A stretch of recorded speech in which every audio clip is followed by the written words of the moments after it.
Triunfo pessoal, capítulo 3, Tormentos psicológicos.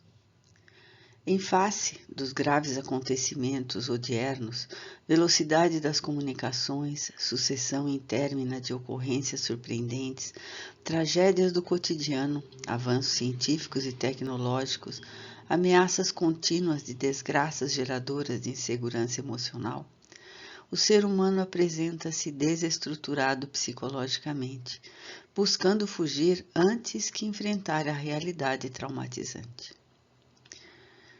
Sentindo-se aturdido, procura compensar-se no exagerado culto ao corpo, entregando-se a exercícios complexos e desgastantes de energias valiosas, cirurgias corretoras e estéticas, implantes variados como forma de compensação ao ego insatisfeito, dando lugar a mórbidos mecanismos que, se de uma forma propiciam prazer, assinalam também perturbadoramente as emoções, ante os receios inevitáveis que decorrem do processo orgânico degenerativo e do implacável suceder do tempo devorador.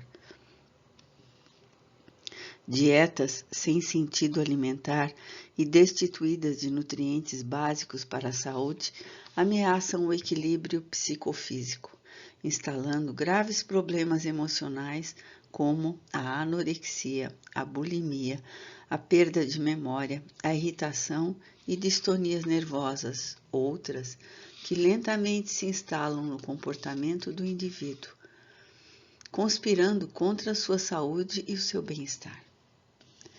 A desenfreada busca do gozo, em vez de proporcionar-lhe felicidade, torna-se-lhe fogo fato, de rapidíssima duração, deixando ressaibos de amargura e de insatisfação que induzem a novas e ininterruptas ansiedades. Nessa correria, que se apresenta falsamente como propiciadora de segurança e harmonia, o sexo desvai e ressuscita os níveis do primitivismo, de onde saiu para atender os modismos vigentes, embora a preço de insanidade mental e de total relaxamento dos valores ético-morais. O absurdo consumo dos alcoólicos e do tabaco em mecanismos escapatórios ao medo e à ansiedade favorece o uso desregrado de substâncias alucinógenas e de outras drogas químicas de alto poder destrutivo dos equipamentos neuroniais, que não mais se refazem, infelicitando e degradando.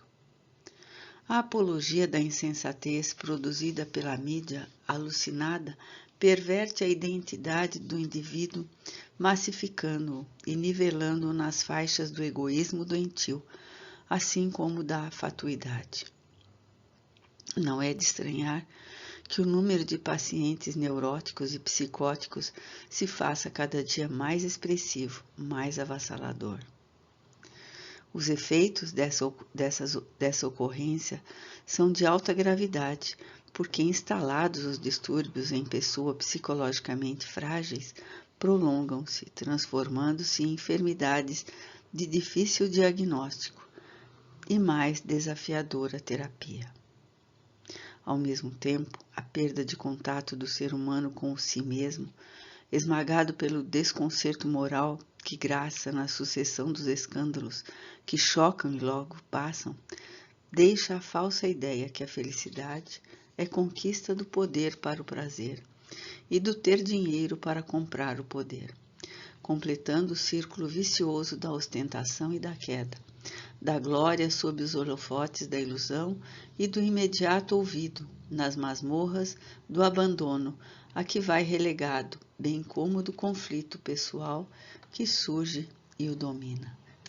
O quase total desrespeito aos valores humanos, à própria criatura e a consequente ambição desmedida de amealhar moedas a qualquer preço afrontam a miséria dos bairros pobres que vomitam nas ruas e avenidas do mundo os seus esquecidos, os seus excluídos, que se armam de violência para tomar pela força tudo quanto lhes foi negado por dever de humanidade. e o medo se instala na sociedade, em si mesma, enferma e inquieta. Urge que se opere uma mudança ética, a fim de que o indivíduo recupere a sua identidade de cidadão, não mais de vítima explorada na sua condição de criatura humana, e não mais discriminado por causa da pobreza, da raça, da ideologia comportamental, adotada desde que não fira os direitos dos outros. Somados a esses fatores psicossociais, socioeconômicos, aqueles de natureza espiritual e causal profunda, defronta-se sério desafio para o reajuste da sociedade e para o equilíbrio do ser humano. Uma proposta psicoterapêutica válida deve ser estruturada no sentido da descoberta do ser integral e da finalidade existencial que pode ser alcançada por todos. A cura para tais males deverá processar-se mediante a conscientização do paciente, que descobrirá em júbilo o significado do existir e o caminho a trilhar em consciência de paz. O amor fraternal, como processo de ajustamento, impõe-se de imediato, e um novo entendimento da vida se delineia, traçando as diretrizes para serem mantidos o equilíbrio e a harmonia da sociedade. Irritabilidade e violência. Há uma ineludível herança antropósso-sociopsicológica que predomina em a natureza humana, estabelecendo as diretrizes do comportamento que se expressa através da hereditariedade e dos condicionamentos proporcionados pela educação. A criatura é o resultado das suas próprias experiências adquiridas no imenso pélago do processo evolutivo, transferindo de uma para outra existência as conquistas que lhe caracterizam o desenvolvimento intelecto-moral.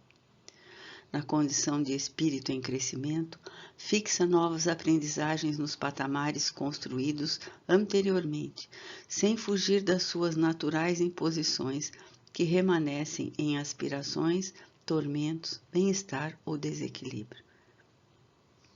Sendo o trânsito evolutivo nas faixas do primitivismo o de mais longa duração, os instintos primários predominam em a sua natureza, aguardando o concurso da razão e do discernimento para substituí-los por emoções de harmonia, propiciadoras que são de saúde psicológica, mental e física. Por efeito desse mecanismo inevitável, a irritabilidade e a violência se apresentam com grande frequência na sua conduta, direcionando-a com força e impulsos desastrosos que nem sempre a vontade consegue controlar. Deambulando sob a ação desse incoercível impositivo, o indivíduo sente-se fragilizado na sua estrutura emocional, produzindo moléculas cerebrais destrutivas que os neurônios liberam sempre que a mente, irrequieta e arbitrária, experimenta contrariedade. Explodem então os impulsos agressivos que se convertem em vulcão destruidor, atirando magma disruptivo em todas as direções. A sua sensibilidade torna-se altamente descompensada como decorrência dos conflitos ancestrais que não foram diluídos, a ponto de não conseguirem proporcionar a consciência de paz no seu dia a dia. Irritadiço, mordaz e inseguro por constituição temperamental, reagindo sempre antes que seja alcançado pelas agressões que supõe-lhe serão dirigidas. Apresenta-se violento porque oculta o transtorno íntimo, empurrando para longe os perigos que imagina estariam ameaçando.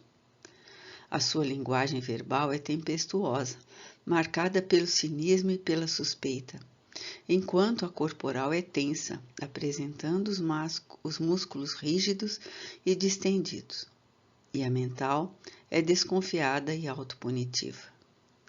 Porque se reconhece rebelde e inamistoso, assinalado pelo mau humor que o atormenta interiormente. Vários fatores ancestrais e atuais respondem por essa psicopatologia, cujas nascentes se encontram no primarismo em que estagia e ainda lhe governa as atitudes. São essas criaturas desajustadas que incendeiam as multidões com as suas teses derrotistas e visceralmente odiosas.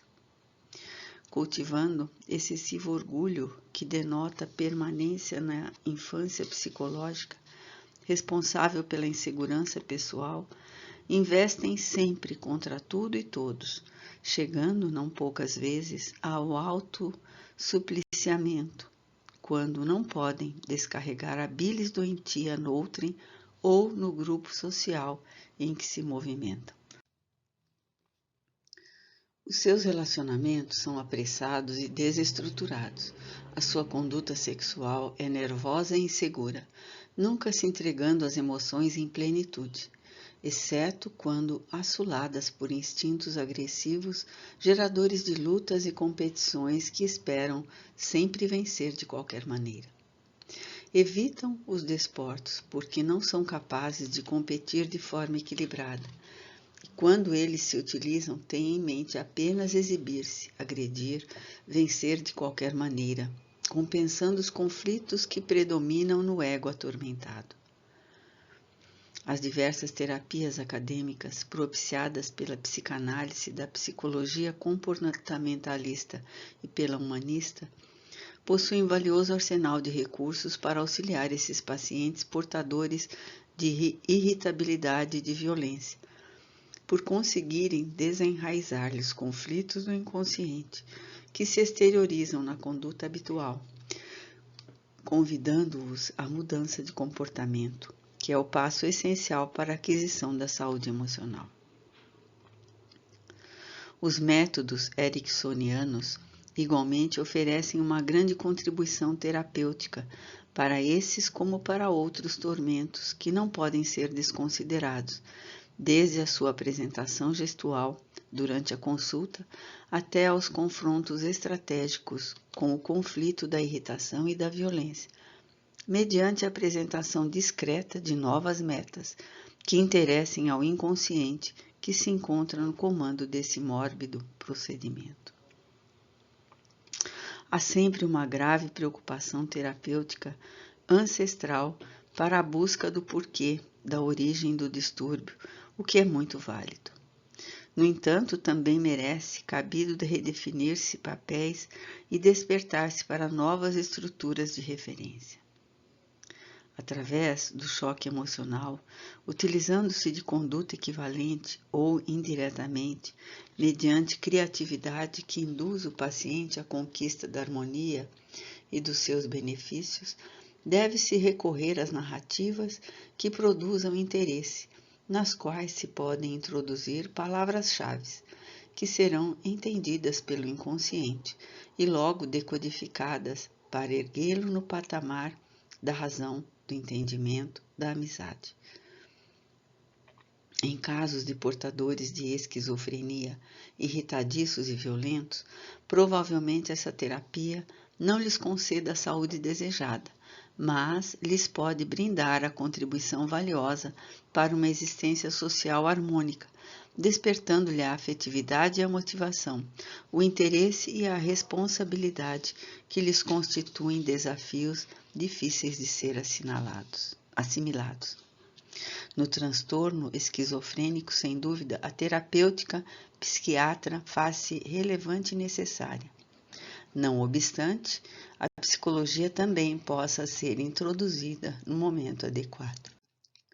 A mudança interna do paciente por meio da conversação que aborda o transtorno, sem o enunciar, usando as expressões que normalmente o ferreteiam, mas agora apresentando significados diferentes, como, por exemplo, louco e loucura, amor e afetividade, infelicidade e desgosto, em contexto próprio, soarão de maneira salutar no esconderijo do inconsciente, onde o mesmo se refugia e de onde poderá ser retirado sem danos para o comportamento.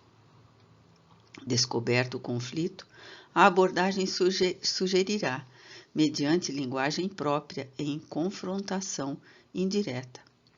A maneira como o paciente tomará conhecimento da dificuldade, usando-se palavras com interpretação positiva, que irão diluir a fixação perturbadora que as mesmas produziam anteriormente e o levavam à fúria e ao desinteresse pela convivência em sociedade. Com o vagar, estabelece-se um lastro de confiança entre o enfermo e o seu terapeuta, que se manterá a um passo distante, embora conservando-se seu amigo, e não mais aquele que pretende penetrá-lo com a sonda da inquirição, a fim de descobri-lo no seu escondedouro secreto, onde sua vida se desenvolve com liberdade e sem limitações coercitivas impostas pelo relacionamento social, suas leis e compromissos. Estabelecidas essas metas prioritárias, o enfermo poderá conquistá-las com segurança, desse modo, realizando suavemente a mudança interna das aspirações e abrindo-se a novas experiências saudáveis quanto compensadoras. Insegurança pessoal. O conceito de saúde é ainda muito defasado entre as pessoas, que sempre o consideram falta de doenças instaladas no organismo ou de transtornos emocionais e mentais estabelecidos e classificados. Não poucas vezes, experimentando-se fenômenos de instabilidade interior, de insegurança pessoal ou de aflições, sem aparentes causas que os justifiquem, não se dão conta do significado desses distúrbios que merecem cuidadosa análise e avaliação, a fim de serem modificados nas suas estruturas fixadas na personalidade, por meio de terapia adequada. Esse maravilhoso conjunto de fenômenos que se harmonizam no ser humano, constituído pela energia pensante, a energia modeladora e a energia condensada, constitui um dos mais notáveis contributos da vida no universo. Poderoso pelas suas existências para vencer dificuldades e alterar os panoramas por onde tem transitado, o ser é ao mesmo tempo, na sua constituição física, frágil, porque pode ter interrompido a existência orgânica por uma picada de inseto contaminado por vírus devastador, ou um choque emocional poderá vencê-lo, prostrando-o em largo estado de paralisia e coma, que lhe anula a lucidez e lhe impede prosseguir nos compromissos que lhe diz respeito atender. A complexidade do seu mecanismo psicológico vem sendo a pouco e pouco penetrada, graças ao que se torna factível auxiliá-lo na solução dos conflitos que o acompanham em forma arquétipica, ancestral ou herança espiritual, que necessitam ser transmudados de sombra para a luz.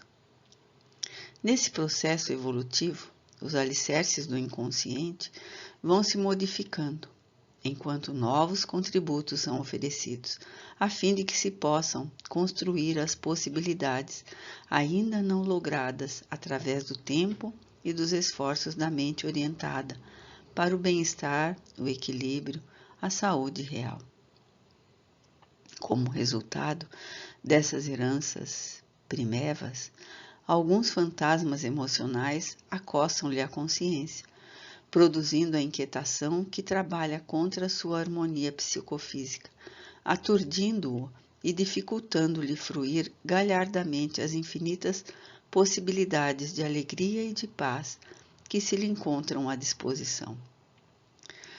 Nessa ocorrência surgem estados de aflição, tais a insegurança pessoal que se converte em timidez, ou dela provém, em ansiedade ou medo que a podem também desencadear, afastando-o dos relacionamentos humanos compensadores e das atividades que o promovem a estágios mais avançados e nobres da vida social. É natural e mesmo normal que se apresentem desafios no comportamento diário, e a pessoa receie não ter condições de os enfrentar de maneira enriquecedora. Toda experiência nova produz impacto que deve ser superado, estimulado ao prosseguimento das atividades. Esse receio lógico que se fundamenta no desejo de se conseguir vencer e não se encontrar equipado com os recursos hábeis, constitui um fenômeno emocional perfeitamente compreensível.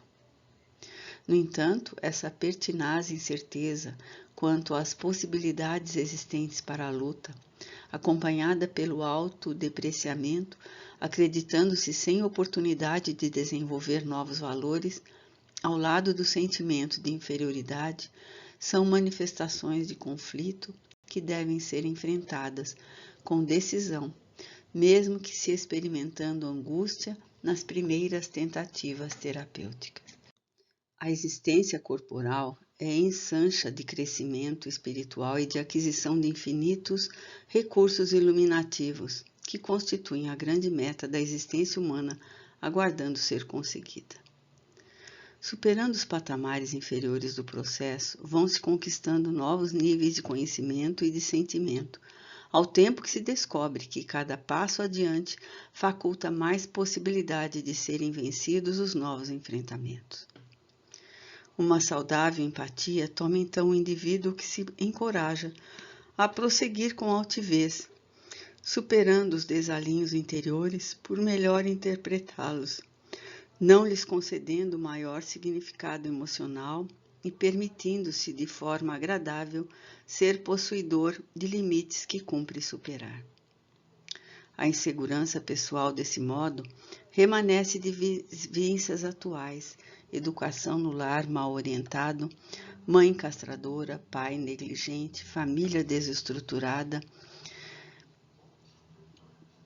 e vencida por brigas contínuas, nas quais a desconsideração aos diversos membros induz à perda da autoestima, e de vivências pretéritas, nas quais a conduta malsã foi característica predominante do ego, que experimentou abusos do poder, do prazer e do dever, deixando resquícios de culpa esculpidos no inconsciente.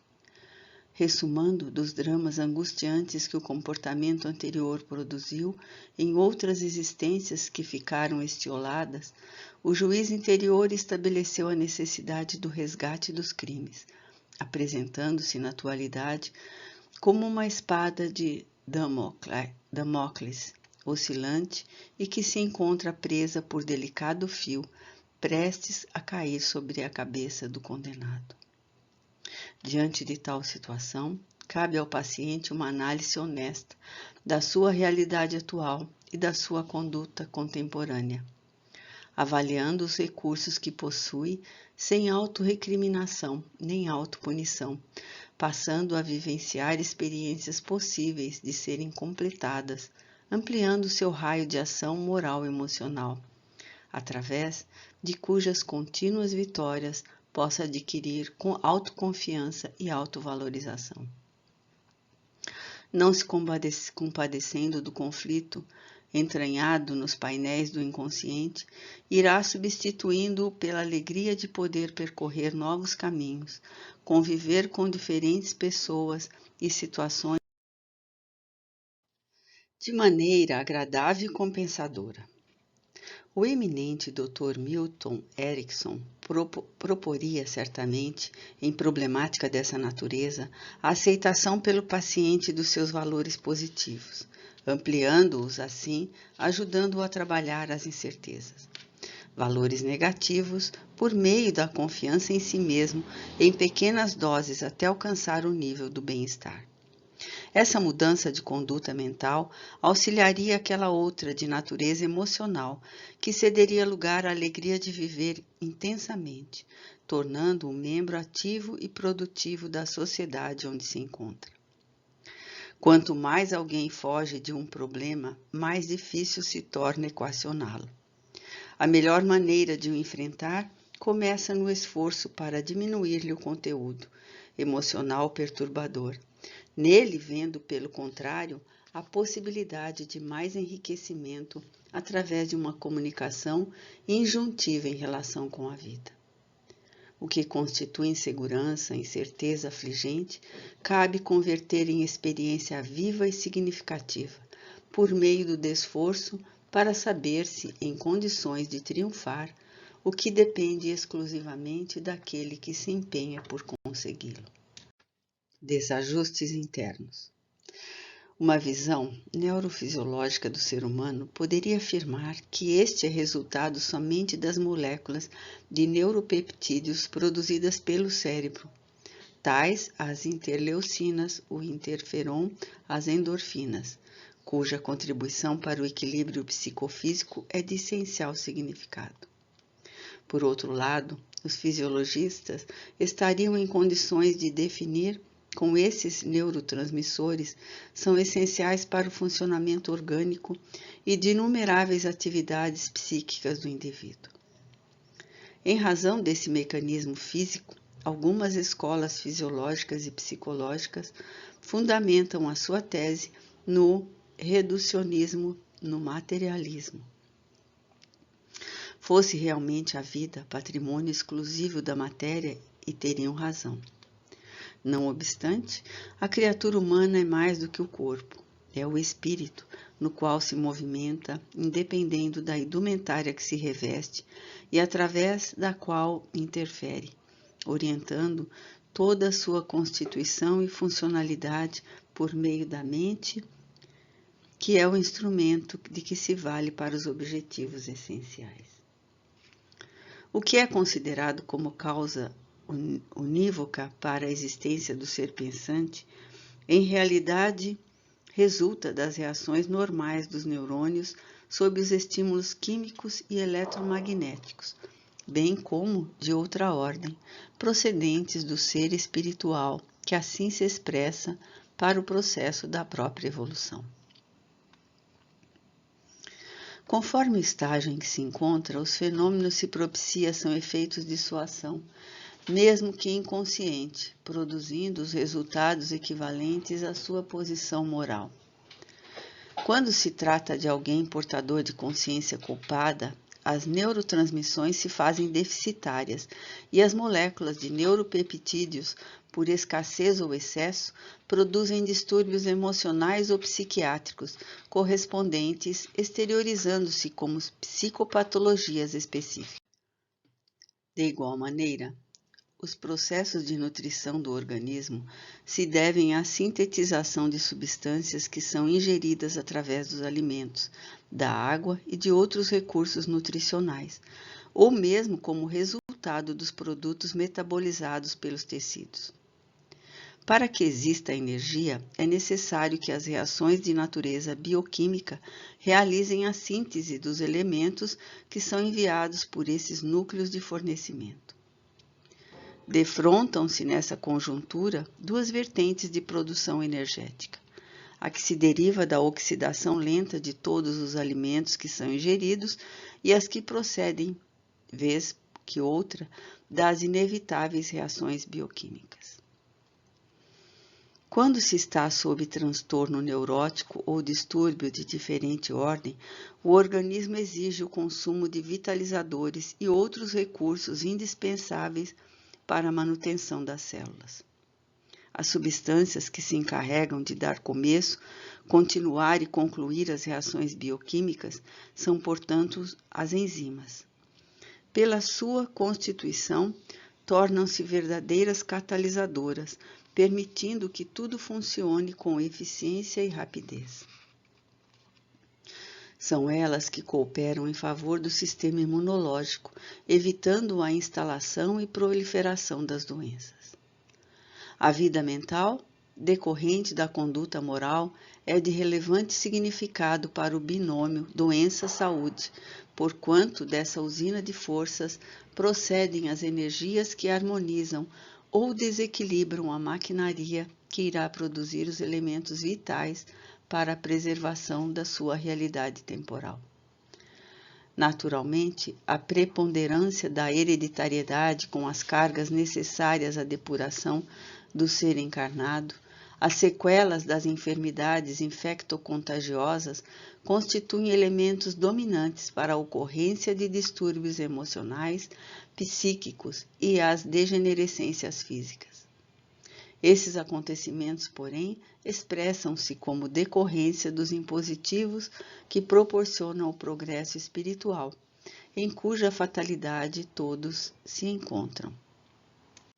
São esses requisitos que elaboram a constituição do temperamento, calmo ou agitado, suspeitoso ou confiante, introvertido ou extrovertido, jovial ou pessimista, que favorecem o surgimento das tendências artísticas, religiosas, filosóficas, culturais, elevadas, perversas, ativas ou indiferentes, determinando o caráter e os sentimentos de cada indivíduo. Não obstante, quando alguém reconhece essas possibilidades que lhe são inatas, pode alterar profundamente as manifestações negativas, tornando-as enobrecidas e as positivas, transformando-as em ideais de plenitude, facultando-se a produção de neuropeptídeos que irão cooperar para o logro em pauta, como resultado da elevação mental para alcançar o objetivo a que se propõe. Diante, pois, de quaisquer distúrbios emocionais, o esforço mental do paciente para um novo direcionamento das aspirações enobrecedoras torna-se-lhe urgente, o que lhe abrirá campo de realizações superiores, cada vez mais fácil execução, como consequência da vitória sobre os impedimentos iniciais. O mesmo ocorrerá no extraordinário metabolismo realizado pelas enzimas. O mau hábito da queixa contumaz, da reclamação constante, do pessimismo estimula a produção ou a redução de neuropeptídeos que desorganizarão as sinapses e desestruturarão a neurotransmissão, a prejuízo da saúde emocional, por extensão, para o surgimento de uma disfunção metabólica. De maneira equivalente, a esperança e a oração, a alegria e o cultivo de ideias dignificantes, estimuladoras, produzem o reverso, favorecendo com harmonia saúde e bem-estar de longo curso.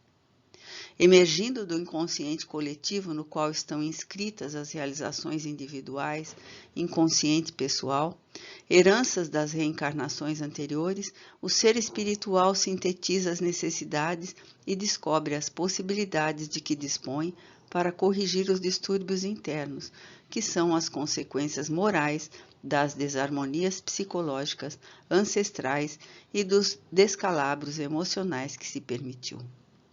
Em qualquer processo, portanto, de distúrbios psicológicos, encontrando-se em reparação, o espírito endividado desde anteriores experiências carnais, os antidepressivos e outros medicamentos poderão ajudar, mas a conquista da saúde real somente será possível quando o Self, na condição de fonte irradiadora de energias, produzi-las favoráveis à legítima cura.